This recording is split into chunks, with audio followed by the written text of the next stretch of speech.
Or the women in Salem. They were persecuted for knowing things others didn't, for being economically independent, even just for being, quote, too outspoken.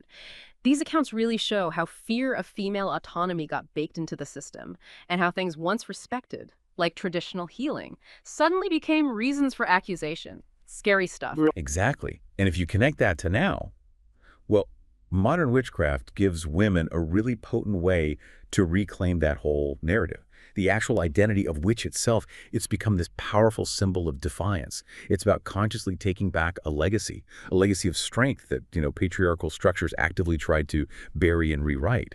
So when women today embrace this identity, it's not just like picking a label. They're quite literally tapping into that historical resilience, turning an old scar into a source of power now. It's a very deliberate kind of historical editing, isn't it? Where the villain gets reframed as the hero. That is incredibly powerful, reclaiming history through defiance. Yeah.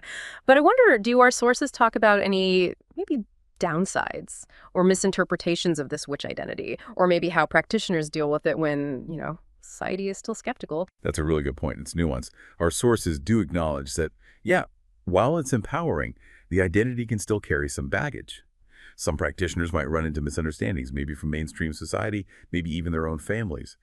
People still holding on to those old, fearful stereotypes.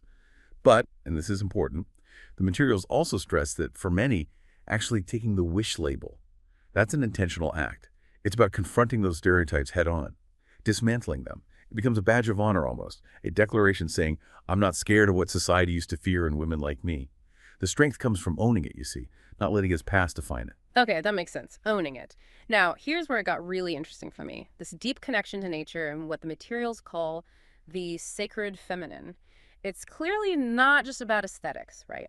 Our sources really emphasize how witchcraft often focuses on the cycles of the moon, the seasons turning, the raw power in the elements.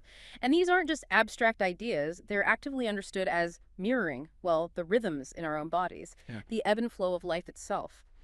For a lot of women, this apparently creates this incredible grounding feeling, liberating even, like being deeply connected to something ancient, something powerful. Right. And a key insight here is how different that is from many mainstream religions, which have historically put men in charge spiritually and often kind of separated humanity from the natural world.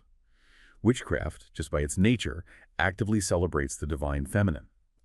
Our sources show this celebration is a very conscious rejection of those male-dominated spiritual structures.